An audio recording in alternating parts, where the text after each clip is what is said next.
최근 유르겐 클롭 감독이 리버풀과의 결별을 선택한 데 이어 펩 과르디올라 감독이 맨체스터 시티를 떠날 것이라는 소식이 또다시 전해졌습니다. 영국 데일리 메일은 27일 과르디올라 감독이 2024-2025 시즌이 끝난 후 맨시티를 떠날 예정이라고 보도했습니다. 과르디올라 감독이 맨시티를 떠날 것이라는 이야기는 이전부터 계속 제기되어 왔죠. 이는 그가 맨시티에서 더 이상 이룰 목표가 없기 때문입니다. 맨시티는 2020-2021 시즌부터 이번 시즌까지 잉글리시 프리미어리그에서 4연속 우승을 차지했으며 이는 그 누구도 달성하지 못한 기록입니다. 또한 과르디올라 감독은 7시즌 동안 6번이나 리그 우승을 거머쥐었는데요. 그는 프리미어리그 4연패가 확정된 직후 지난해 이스탄불에서 우승한 후 이제 다 이뤘다. 더 이룰 것이 없다고 생각했다고 회상했습니다. 이어 그러나 아직 계약이 남아있고 아무도 아직 4회 연속 우승을 달성하지 못했으니 도전해보자라는 생각이 들기 시작했다고 말했습니다. 또한 이제 모든 것이 끝난 것 같다. 다음은 무엇일까? 라고 자문하며 새로운 동기부여가 어렵다는 점을 내비쳤습니다. 이 발언은 계약 기간 종료 후 맨시티를 떠날 가능성을 시사하는 것이죠. 과르디올라 감독이 계약 기간을 마친 뒤 맨시티를 떠날 것이라는 점은 오래전부터 언급되어 왔고 2024-2025 시즌이 끝나면 과르디올라 감독은 맨시티에서 9시즌을 보낸 셈이 됩니다. 특히 최근 영국 언론과의 인터뷰에서 펩 감독은 갑자기 여름 이적 시장에서 맨시티가 노리고 있는 선수인 손흥민을 언급했습니다. 펩은 2시간 동안 손흥민을 설득했고 손흥민 영입이 맨시티를 떠나기 전 마지막 소원이었다고 밝혔습니다. 또한 핵심 선수 케빈 데 브라위너가 맨시티가 손흥민에게 제안한 충격적인 계약을 돌연 공개해 현재 영국 내 화제를 모으고 있는데요. 맨시티 팬들이 기대하고 있는 이번 영입 계약에 대한 자세한 정보를 함께 알아봅시다. 손흥민은 25일 자신의 SNS에 메시지를 올렸습니다. 이는 한 시즌을 마친 소감과 팬들에게 전하는 이야기였죠. 토트넘의 시즌 일정을 마치고 한국에 돌아온 손흥민은 토트넘에서 처음으로 주장 역할을 맡아 한 시즌을 마무리했다. 부족한 점도 많고 어려운 순간도 있었지만 코칭 스태프와 지원 스태프, 동료 선수들, 그리고 항상 많은 응원과 사랑을 보내주신 팬들 덕분에 어려운 순간들을 이겨낼 수 있었다라며 이번 시즌도 시간과 장소를 가리지 않고 응원해주셔서 저에게 큰 힘이 되었다. 항상 행복을 느끼게 해주셔서 감사합니다라고 말했습니다. 23일에 귀국한 손흥민은 짧은 휴식을 취한 후 A매치 2연전 일정을 소화할 예정입니다. 그는 6월 2일 싱가포르로 출국해 6월 6일 2026 북중미 월드컵 아시아 2차 예선 5차전을 치르며 6월 11일에는 국내에서 중국을 상대로 6차전을 치를 예정입니다.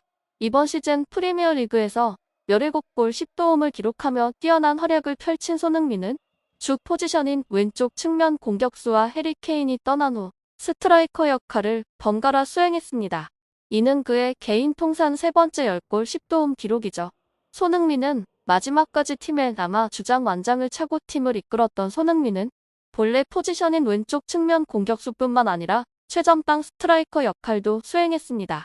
손흥민은 마우리시오 포체티노 감독 시절 토트넘을 구단 역사상 처음으로 유럽축구연맹 챔피언스리그 결승에 올려놓은 주요 선수 중 하나로 토트넘의 상징적인 인물입니다. 팀 동료인 데안 쿨루셉스키는 손흥민은 매우 중요한 선수다. 그는 우리 주장이자 모두에게 훌륭한 본보기다. 우리는 손흥민을 따르고 그를 최대한 돕기 위해 노력할 것이니다라고 말했습니다. 현재 손흥민의 주급은 20만 파운드이며 계약 기간은 다음 시즌까지인데요.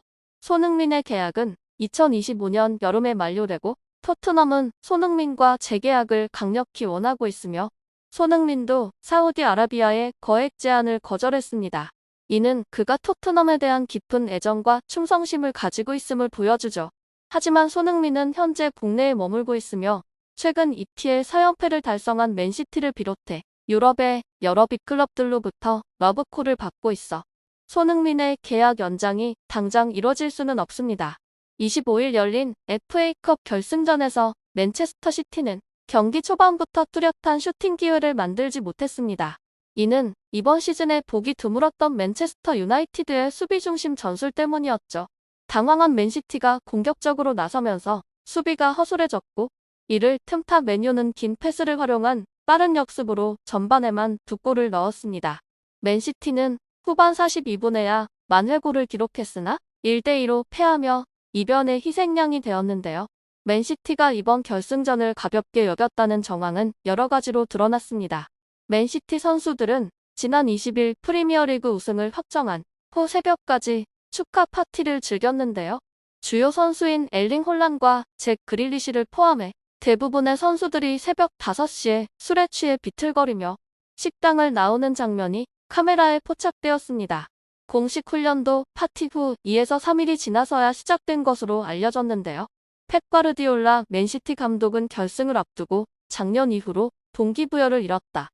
지금 무엇이 나를 동기부여하는지 모르겠다고 언급하기도 했습니다. 반면 맨유는 모두가 패배할 것이라고 예측하는 상황에서 마음을 다잡았는데요. 맨유는 이번 시즌 프리미어리그를 8위로 마무리하며 실망스러운 성적을 거뒀지만 FA컵 우승으로 다음 시즌 유럽축구연맹 유로파리그 진출 기회를 얻었습니다. 영국 매체 데일리 메일은 맨시티 팬들이 선수들이 아직도 숙취에서 벗어나지 못했다는 반응을 보이고 있다고 보도했습니다. 과르디올라 감독은 이에 대해 선수들은 최선을 다했다. 전술 준비가 부족했던 것은 내 잘못이라며 팀을 옹호했는데요. 특히 영국 언론은 2026년 맨시티를 떠나날 펩 감독의 마지막 소원이 손흥민 영입이라고 보도했습니다. 실제로 맨시티가 손흥민에게 관심을 갖고 있다는 소식은 올해 초부터 영국 축구계에서 화제를 모으며 맨시티 팬들의 지지를 받았는데요. 맨시티 구단주 만수르는 손흥민을 오랫동안 관찰해오며 그의 뛰어난 실력과 스피드에 깊은 인상을 받았습니다. 따라서 그는 이번 여름 이적 시장에서 손흥민 영입을 위해 엄청나게 많은 돈을 쓸 의향이 있으며 사실 지금 시기는 영입 추진에 매우 적합하죠.